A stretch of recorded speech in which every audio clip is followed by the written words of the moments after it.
नमस्कार दोस्तों, जनसभा न्यूज में आपका स्वागत है। दिन भर की फटाफट बड़ी खबरें निकल के आ रही है। ब्रेकिंग पहली बड़ी खबर निकल के आ रही है। राहुल गांधी को फंसाना बुरा फंस गया है पुनेश मोदी को। नहीं दायर हुआ हल्फनामा, बुरा फंसे पुनेश मोदी। बताएं इसके बारे में, कोई जवाब नहीं है पुनेश मोदी के पास। आखिर किस वजह से राहुल गांधी को मानहानि केस में फंसाया जा रहा है। वही एक और बड़ी खबर निकल के आ रही है। बजरंग दल और विश्व हिंदू परिषद की रैलियों पर लगेगी रोक, सुप्रीम कोर्ट ने निर्देश किया जारी। बताएंगे इसके बारे में। एक और बड़ी खबर निकल के आ रही है। विपक्ष ने जगदीप धनखड़ की बढ़ाई मुश्किलें, पद से जल्द हटाए जाएंगे। बताएंगे इसके बारे में। एक और बड़ी खबर निकल के आ रही, सुप्रीम कोर्ट में जल्द ही केंद्र सरकार होने वाली है कटघरे में। इसके बारे में बताने वाले किस तरह से बुरे फंसते नजर आ रहे हैं मणिपुर के मुद्दे को लेकर भाजपा के विधायक और मंत्री। वहीं एक और बड़ी अपडेट निकल के आ रही है। फिर आज संसद में हुआ जोरदार हंगामा। 2 बजे तक कर दिया गया सदन स्थगित, फिर पूरी तरह से स्थगित रहा सदन। वहीं एक और बड़ी अपडेट निकल के आ रही, चिदंबरम का बयान निकल के आ रहा। मणिपुर के मुद्दे को लेकर सरकार पर तीखी प्रतिक्रिया। एक और बड़ी अपडेट निकल के आ रही। जी हां, मध्य प्रदेश से बड़ी अपडेट निकल के आ रही। इस बार कांग्रेस भी हिंदुत्व एजेंडे के साथ चुनाव लड़ने जा रही है। ऐसा क्यों कहा जा रहा है, इसके बारे में बताएंगे। वहीं दिल्ली में बजरंग दल ने प्रदर्शन किया, सड़क पर हनुमान चालीसा का पाठ किया जा रहा है। बताएंगे इसके बारे में। सारी खबरें जानने वाले के विस्तार से, लेकिन तमाम बड़ी खबर को जानने से पहले आपसे एक छोटा सा निवेदन, अगर आप हमारे चैनल अपना है तो चैनल को सब्सक्राइब बेल आइकन जरूर दबाएगा। देश उनकी फटाफट बड़ी अपडेट पाने के लिए दरअसल चलते हैं। पहली बड़ी अपडेट निकल के आ रही है। जी अब पहली बड़ी खबर निकल के आ रही है। मोदी मानहानि केस में जिस तरह से राहुल गांधी को फंसाया जा रहा था, पुनेश मोदी को उल्टा पड़ गया है। अब पुनेश मोदी के पास कोई जवाब नहीं है। आखिर राहुल गांधी को किन तथ्यों के साथ मोदी मानहानि केस में फंसाया जा रहा है। मोदी से नेम विवाद में याचिकाकर्ता सूरत के बीजेपी विधायक पुनेश मोदी ने गुजरात की मानहानि मामले में सुप्रीम कोर्ट में 21 पेज का हल्फनामा दाखिल कर दिया है। अब देखा जाए इस हल्फनामे में क्या कुछ कहा गया है, जरा ये समझिए।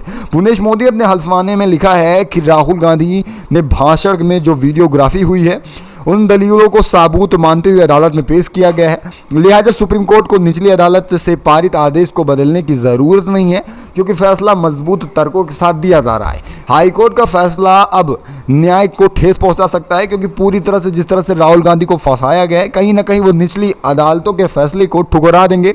और देखा जाए दोष सिद्धि को लेकर एक तरफ राहुल गांधी ने भी खास तौर पर इसको लेकर अपनी प्रतिक्रिया दी है, अपना भी हल्फनामा दाखिल किया गया है। अब देखा जाए पुनेश मोदी का कहना है कि उन्होंने भाषण में खास तौर पर अहंकारिता दिखाई है, इसलिए उनके ऊपर मोदी मानहानि का केस लगाकर उनकी संस्था सदस्यता खाई गई। फिर बताया जा रहा है कि उनको 6 साल की सजा सुनाई जाएगी। ये तमाम बातें निकल के आ रही हैं। 6 साल की सजा केवल और केवल सदस्यता के लिए रहेगी, लेकिन 2 साल की उनको सजा की बात की जा रही है। लेकिन यहाँ ये बड़ी बात निकल के आ रही कि कोई मजबूत तथ्य नहीं रखा गया है राहुल गांधी को लेकर कि उनको खासतौर पर मानहानि केस में फंसा दिया जाए। अब इन सब के मुद्दे पर खासतौर पर सुप्रीम कोर्ट क्या रुख करना है, ये देखने वाली बात होती है। लेकिन जहां तक अब हल्फनामे की बात निकल के आ रही है, भले ही 21 पेजों का हल्फनामा हो, लेकिन इनमें मजबूत बात नहीं रखी गई है। और इससे ये लग रहा है कि राहुल गांधी जल्द ही खासकर मोदी मानहानि केस में दोषी सिद्ध करार नहीं पाए जाएंगे। वैसे आप सबकी क्या राय, अपनी राय कमेंट के माध्यम से दीजिएगा। एक और बड़ी खबर पर चलते हैं। बजरंग दल और विश्व हिंदू परिषद की रैलियों पर जल्द ही लगेगा बैन। नफरती भाषण और हिंसा फैलाते हैं, सुप्रीम कोर्ट का कड़ा संदेश। आपको बताया चले आए दिन देश में हिंसा भड़क रही है और इसमें खास तौर पर राजनीति भी जमकर की जा रही है। इसी तरह से हरियाणा के मेवात इलाके के नूह में सोमवार को हिंसा भड़कती है, जिसमें विश्व हिंदू परिषद के ब्रज मंडल द्वारा यात्रा निकाली गई थी। और इस यात्रा में बताया जाता है कि पथराव होती है, आगजनी का माहौल बनता है, फिर देखते देखते सांप्रदायिक हिंसा में तब्दील हो जाता है और अब तक 6 लोगों की मौत हो चुकी है। अब देखा जाए इसी के साथ ही 100 से ज्यादा लोग घायल बताए जा रहे हैं। सैकड़ों से अधिक गाड़ियां फूंक दी गई हैं। नूह में इस समय कर्फ्यू है और देखा जाए इंटरनेट सेवाएं पूरी तरह से प्रतिबंधित की गई हैं। और साथ ही देखा जाए नूह से सटे 6 जिलों को भी पूरी तरह से हाई अलर्ट मोड पर रखा गया है। इसी बीच नूह सांप्रदायिक दंगों के बीच मामला सुप्रीम कोर्ट तक पहुंचा। दरअसल आपको बता दें, नूह मामले को लेकर भले ही 4 अगस्त को सुनवाई होने वाली है, लेकिन आज क्या कुछ निकल के आ रहा है जरा ये समझिए। आपको बताते चले, हिंदू विश्व परिषद द्वारा बजरंग दल पर रोक लगाने की याचिका दायर की गई है। खासतौर पर हिंदू विश्व परिषद और बजरंग दल पर रोक लगा दी जाए, ये तमाम बातें रखी गई हैं। क्योंकि देखा जाए आए दिन जाए वो फिर किसी भी तरह का हिंसा रहा हो, यहाँ पर बजरंग दल और हिंदू परिषद का अहम रोल रहता है। और ये भी बताया जा रहा है कि हिंसा भड़काने और खास तौर पर आपत्तिजनक नारेबाजी करने में ये पीछे नहीं हटते हैं। ये तमाम बातें अब सुप्रीम कोर्ट में रखी गई हैं। अब ये तो खास बात निकल के आएगी 4 अगस्त को कि आखिर हिंदू परिषद को बैन किया जा रहा है या नहीं, अपनी राय कमेंट के माध्यम से दीजिएगा। क्या कर्नाटका की तरह जिस तरह से कांग्रेस ने बताया कि बजरंग दल को बैन कर देना चाहिए, इसी तरह से तमाम राज्यों में बैन होना चाहिए नहीं, अपनी राय कमेंट के माध्यम से देना ना भूलेगा। चलते एक और बड़ी खबर निकल के आ रही है, बड़ी अपडेट निकल के आ रही है। एक बार फिर जगदीप धनखड़ को लेकर सारा विपक्ष हुआ एकजुट, पद से हटाने की बात सामने निकल के आ रही।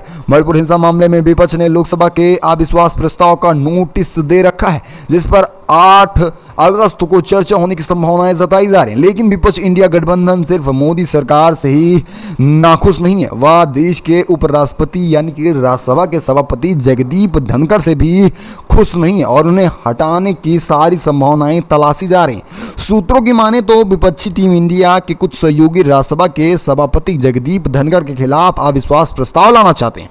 जानकारी के मुताबिक विपक्षी दलों ने सभापति धनखड़ की कई शिकायतें हैं और इन सब शिकायतों को लेकर अब देखा जाए, जहां सभापति के खिलाफ ही अविश्वास प्रस्ताव आने जा रहा है और ऐसे में अब यही सोचिए, जहां एक तरफ अब विपक्ष धनखड़ के खिलाफ हुआ है तो कहां तक न्यायिक व्यवस्था चलने वाली है, जब 8 अगस्त को खासतौर पर मोदी को लेकर अविश्वास प्रस्ताव पर चर्चा होगी। और इन्हीं सब मुद्दों को लेकर अब विपक्ष यह भी चाह रहा है कि सभापति को भी अविश्वास प्रस्ताव दिया जाए। वैसे आप सबकी क्या राय, अपनी राय कमेंट के माध्यम से दीजिएगा।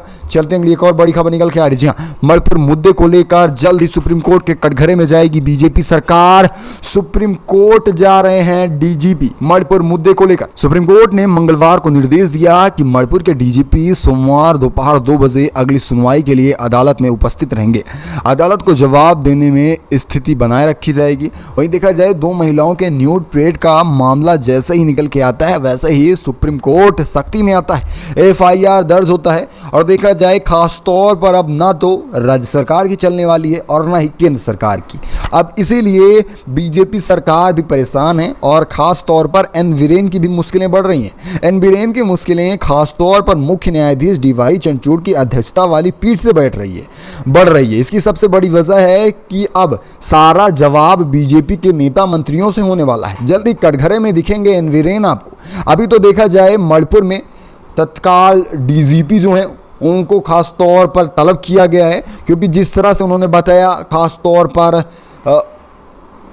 तुषार मेहता को बताया गया कि 250 से ज़्यादा गिरफ्तारी हो गई हैं। वहीं बताया जा रहा है कि आगे चलकर गिरफ्तारी और कार्रवाई बढ़ती जा रही है। अब तक देखा जाए, मामले में जब से मामला निकल के आता है न्यूड परेड का, उसके बाद 6496 एफआईआर दर्ज किए गए हैं। यानी कि देखा जाए 25 जुलाई के बाद एफआईआर दर्ज किए जा रहे हैं। उसके पहले सारे प्रशासनिक सेवा के अधिकारी धूल फाक रहे थे। और मौत के मामले इस तरह से आंकड़े निकल के आ रहे हैं कि 200 को आंकड़ा पार चल रहा है, 500 लोग घायल बताए जा रहे हैं। अब इन सब मामले में वहां के डीसीबी का तलब किया गया है। वहीं दूसरी तरफ देखा जाए, सीबीआई भी शिकंजा कस रही है। वैसे देखा जाए, जो सीबीआई ने रुख किया है वो खास तौर पर केंद्र सरकार के कहने पर नहीं, बल्कि सुप्रीम कोर्ट के आदेश से। तो इस बार अब केंद्र की खास तौर पर चलने वाली नहीं है किसी भी तरह से सीबीआई को लेकर। चलते हैं एक और बड़ी खबर निकल के आ रही है। बड़ी अपडेट निकल के आ रही है। फिर संसद में हुआ कल जोरदार हंगामा, सदन को कर दिया गया स्थगित। टीम इंडिया ने जमकर किया हंगामा मणिपुर मुद्दे को लेकर। बड़ी अपडेट निकल के आ रही है। लोकसभा अध्यक्ष ओम बिरला भी खास तौर पर अनुशासन बहाल करने को लेकर अब अपनी अध्यक्षता छोड़ने की बात कर रहे हैं। अब देखा जाए, उन्होंने साफ किया है कि अगर अनुशासन नहीं रह रहा है सदन में तो हम आने वाले नहीं हैं। उन्होंने अपनी नाराजगी जाहिर कर दी। अब देखा जाए, लोकसभा ओम बिरला पक्ष विपक्ष के सदस्यों को नाराजगी जाहिर करते हुए कहा, स्पीकर बिरला का कहना है कि सदन की गरिमा सर्वोच्च है और सदन में मर्यादा कायम रखनी होगी। तभी सामूहिक जिम्मेदारी है मर्यादा को बनाए रखने के लिए। ना तो इसमें विपक्ष की उतनी भागीदारी होती है और ना ही पक्ष की, दोनों को जिम्मेदारियां निभाना होगा। वैसे आपकी क्या राय, इसको लेकर अपनी राय दीजिएगा। चलते हैं एक और बड़ी खबर निकल के आ रही है। जी हाँ, बड़ी अपडेट निकल के आ रही है। राष्ट्रपति से मुलाकात कर अब देखा जाए, जगदीप धनखड़ की बढ़ती जा रही है मुश्किलें। लगातार सदन में बंद किए जा रहे हैं माइक। राष्ट्रपति से की गई अपील। बड़ी अपडेट निकल के आ रही। मल्लिकार्जुन खड़गे ने की राष्ट्रपति से मुलाकात। हिंसा को लेकर विपक्षी दल लगातार केंद्र सरकार पर हमलावर है। इसी बीच अब विपक्षी सांसदों ने प्रतिनिधिमंडल मणिपुर मामले को लेकर राष्ट्रपति द्रौपदी मुर्मू से मुलाकात की है। डेलीगेशन अलग अलग विपक्षी दलों ने कुल 21 नेता रहे थे। राष्ट्रपति से मुलाकात के बाद कांग्रेस अध्यक्ष मल्लिकार्जुन खड़गे ने इसकी जानकारी दी। उन्होंने कहा कि मणिपुर को लेकर राष्ट्रपति को ज्ञापन सौंपा गया है। राष्ट्रपति ने आश्वासन दिया कि इन सब को लेकर विचार करेंगी। वहीं उन्होंने यह भी आरोप लगाया खड़गे का कहना है कि राष्ट्रपति जी हमसे मिले और घटना मणिपुर की जो घट रही है उसको लेकर बातचीत हुई। अब इंडिया यानी कि गठबंधन तमाम सांसदों के साथ राष्ट्रपति से मुलाकात की। इस मुलाकात के बीच देखा जाए सबसे बड़ी बात ये निकल के आई कि जो अब सदन में इस समय चल रहा है आए दिन हंगामा, आपको याद होगा कि 20 जुलाई से सदन चल रहा है लेकिन एक भी दिन सही से नहीं चला, हर दिन हंगामे की भेंट चल रहा है। और दूसरी तरफ हंगामे की भेंट तो भेंट, और एक तरफ देखा जाए कहीं ना कहीं विपक्षों को हर बार दबाया जा रहा है, कभी निलंबित तो कभी माइक बंद किया जा रहा है। इन सब मुद्दों पर सवाल किया गया है राष्ट्रपति से और राष्ट्रपति ने कहा, आश्वासन दिया है कि सख्त सख्त कार्रवाई की जाएगी। अब ये देखने वाली बात होती है क्या सचमुच सतपाल ने जो कहा था कि राष्ट्रपति का रिमोट भी प्रधानमंत्री के पास है, अब ये देखने वाली बात होती है आखिर कौन सी प्रतिक्रिया आगे ली जाती है। एक और अपडेट मध्य प्रदेश से निकल के आ रही है जहां पर अब कांग्रेस भी हिंदू एजेंडे के साथ चुनाव लड़ने जा रही है। देखा जाए अपने बेटे नकुल के साथ बाबा धीरेन्द्र शास्त्री के कार्यक्रम में पहुंच गए हैं कमलनाथ। चुनावी साल में नेता सबसे ज्यादा भगवान का कथा का सहारा ले रहे हैं। खास बात है कि इस बार मध्य प्रदेश में कांग्रेस भी सॉफ्ट हिंदू की राह पर चल रही है। कांग्रेस के कई नेता अब तक भगवान कथा का आयोजन कर चुके हैं। अब कमलनाथ के गृह जिले छिंदवाड़ा में भव्य भागवत कथा का आयोजन होने जा रहा है। अब देखा जाए छिंदवाड़ा में सांसद नकुलनाथ बागेश्वर धाम के पीठेश्वर पंडित धीरेन्द्र शास्त्री के कथा का आयोजन कर रहे हैं और ये कथा का आयोजन 5 अगस्त से शुरू हो रहा है और देखा जाए इसमें 1.5 लाख से ज़्यादा लोगों की बैठने की व्यवस्था बनाई गई है। अब ये कांग्रेस को कितना फ़ायदा देती है और कितना नुकसान देती है देखने वाली बात होती है। एक और अपडेट जहां एक तरफ सुप्रीम कोर्ट ने बजरंग दल और विश्व हिंदू परिषद को लेकर सख्त प्रतिक्रिया दी, वहीं देखा जाए एक बार फिर बजरंग दल ने अनोखा प्रदर्शन किया और ये विरोध प्रदर्शन कहीं ना कहीं देखा जाए इनको भारी पड़ सकता है। बड़ी खबर निकल के आ रही है, आपको पता चले कि दिल्ली में बजरंग दल का अनोखा प्रदर्शन हो रहा है। हनुमान चालीसा पढ़ा गया है। हरियाणा के नूह में हुई हिंसा के बाद विरोध प्रदर्शन की आंच राष्ट्रीय राजधानी दिल्ली तक पहुंच चुकी है। विश्व हिंदू परिषद और बजरंग दल के कार्यकर्ताओं ने बुधवार को दिल्ली के कई जगहों पर प्रदर्शन किया है। अब देखा जाए विश्व हिंदू परिषद और बजरंग दल के कार्यकर्ता के इस प्रदर्शन में एक अनोखा रुख देखने को मिला। कई जगहों पर सुरक्षा बल कड़ा तैनात रहा है। वहीं दूसरी तरफ देखा जाए बजरंग दल के कार्यकर्ताओं ने सड़क पर हनुमान चालीसा पढ़कर विरोध प्रदर्शन चलाया है। दरअसल नूह में जो हिंसा भड़की उसमें अब तक देखा जाए खासतौर पर एक बजरंग दल के कार्यकर्ता की भी हत्या कर दी गई है। इन सब मामलों को लेकर अब यह विरोध प्रदर्शन किया जा रहा है। वैसे इन सब को लेकर अपनी राय देना ना भूलेगा। वहीं एक और बड़ी खबर निकल के आ रही है, मणिपुर मुद्दे को लेकर लालू का बयान सामने निकल के आ रहा है। बड़ी अपडेट निकल के आ रही है, आपको पता चले चीफ लालू का बयान क्या निकल के आ रहा है। राष्ट्रीय जनता दल यानी कि आरजेडी चीफ लालू यादव ने कहा कि प्रधानमंत्री नरेंद्र मोदी दोषी हैं।